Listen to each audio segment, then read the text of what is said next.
안녕하세요. 행정의 금융TV 김현영이었습니다. 네. 오늘은 그 토지 보상 부분에 대해서 좀 같이 조금 얘기를 좀 해보려고 합니다. 그래서 사업 인정 고시 이후에 이제 뭔가 보상을 더 받기 위해서 부당한 뭔가 조치를 막 하시거나 어떤 허가 없이 어떤 행위를 막 해서 보상을 받으려는 분들이 많은데요. 이런 부분에 조금 보려고 하는데 조금 얘기를 좀 해봐야 될 것 같습니다. 좀 오해를 많이 하신 것 같아서 대표적인 어떤 뭐 예시를 보면 이제 사업 뭐 인정 고시 이후에 이제 뭐 어떤 이제 허가도 이제 받지 않고 이제 뭔가를 이제 뭐 적치를 하거나 이제 쌓아놓는 경우가 있습니다. 그런데 이런 경우 보상 안 됩니다. 좀 잘 아셔야 될 것 같고, 그 다음에 그 사업 인정 고시가 이제 있기 전에 이제 뭐 설치된 이제 뭐 건축물 등 같은 경우에도 이런 경우에는 이제 보상이 되겠죠. 보상이 되지만 이제 어떤 관계 어떤 법령에 보상의 제한을 두거나 아니면 어떤 그 관련 법령을 이제 위반을 해서 행정적인 조치가 이제 진행되는 경우가 있죠. 이런 경우에도 보상 대상에서 이제 제외된다는 부분들을 아셔야 됩니다. 그리고 그 건축에 관련된 부분도 조금 이제 많이 문의를 하시는 것 같은데요. 사업 인정 고시 저는 이제 건축 허가를 받았어요. 건축 허가를 받았는데 그때까지 뭐 공사를 하지 않다가 이후에 공사를 하시는 분들이 있으세요. 그러면 이건 어떻게 보냐면 이제 사업 인정 고시가 있기 전까지 공사를 안 하면 사업 인정 고시가 있으면 그 건축 허가는 효력이 상실됩니다. 그렇기 때문에 이 부분에 대해서는 이제 보상을 받기가 조금 쉽지가 않을 것 같고요. 그리고 설사 그 이후에 공사를 하지 않다가 이후에 공사하고 한다고 하더라도 수용 재개월 당시 어떤 현황대로 보상을 하는 게 아니라 뭔가 이제 그 공사에 착수하기 전에 그 이용 상태 등을 이제 가정하고 상정해서 이제 평가사들이 이제 평가를 하고 이렇게 해서 보상을 한다는 부분들도 아셨으면 합니다. 그래서 이런 내용을 쭉 보면 토지 보상이 있게 되게 되면은 이제 부당하게 보상 투기 바람이라고 할까요? 뭔가 부당하게 보상에 따른 어떤 그 수익을 받기 위해서 하시는 분들이 굉장히 많은 것 같아요. 그래서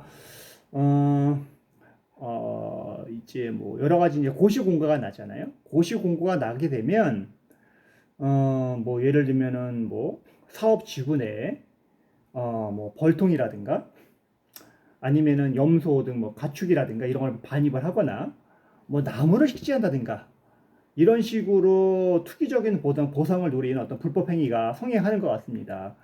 그래서 이제 보상을 하는 이제 시행자 쪽에서는 이런 부분에 대해서 엄격하게 어떤 그 제한을 두거나 기준을 둬서 보상을 하는데 이제 적정한 보상과 이제 불법적인 어떤 보상 등을 이제 이루어지는 보상들은 이제 제한하려고 하는데요. 뭐 예를 들면 뭐 위라나 동탄 뭐 이 신도시 이런 뭐 사업지구에서 뭐 있는 것뿐만이 아니라 뭐 최근에 뭐 예를 들면 뭐 하남 미사 등의 어떤 보금자리 주택이라든가 뭐 이런 보상이라든가 뭐 그 밖에 이제 생활대책 용지 이제 등을 이제 뭐 공급받을 목적으로 이런 지역에서 뭐 축산을 하거나 뭐 양봉을 하거나 뭐 비닐하우스를 하거나 이런 분들이 은밀하게 어떤 투기 행위를 해서 불법적인 어떤 이득을 취하는 분들이 많습니다. 그래서 뭐 이런 뭐 투기 행위에 대해서 좀 더 살펴보면 축산 같은 경우나 뭐 양봉, 뭐 작물을 뭐 수목을 식재한다든가 뭐 자유어업이라든가 비닐하우스 같은 경우 이런 부분들은 대부분 보상이라든가 생활대책 용지를 받으려고 하시는 분들인데요. 이제 뭐 농경지 뭐 축산 같은 경우에는 뭐 가축 같은 거를 이제 외부에서 뭐 반입하는 경우도 있고 양봉 같은 경우에도 이제 뭐 최선의 벌통을 이제 설치한 후에 이제 사실상 그냥 뭐 방치 해두는 분들도 굉장히 많으시고요. 그래서 불법적으로 뭔가 수익을 뭔가 보상을 받기 위해서 이렇게 하시는 분들이 많은데, 그래서 시행하는 쪽에서도 이제 엄격하게 그 기준을 이제 강화를 했는데요.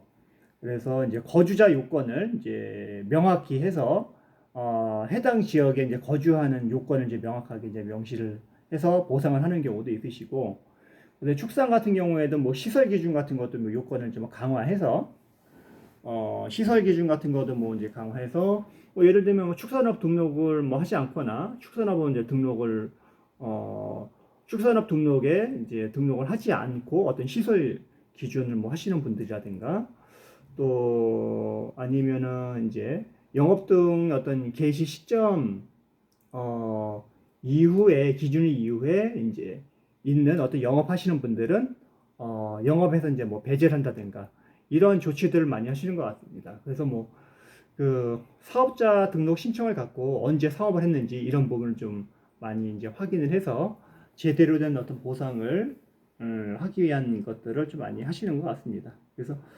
혹시라도 뭐 그 시행하는 쪽에서 보상을 안 해준다고 하게 되게 되면 조금 관련된 자료, 뭐 영업 실적이라든가 뭐 임대차 계약서, 뭐 확정받은 것들 이런 객관적인 자료를 잘 준비해가지고 보상을 받도록 좀 해야 될 것 같습니다. 그래서 그런 부분들을 잘 입증을 해서 보상이 뭐 배척된다가 제외된다 하게 되면 관련된 여러 가지 민원서라든가 의견서를 써서 나도 보상 대상자다라는 것들을 뭐 적극적으로 입증을 하셔야 될 것 같습니다.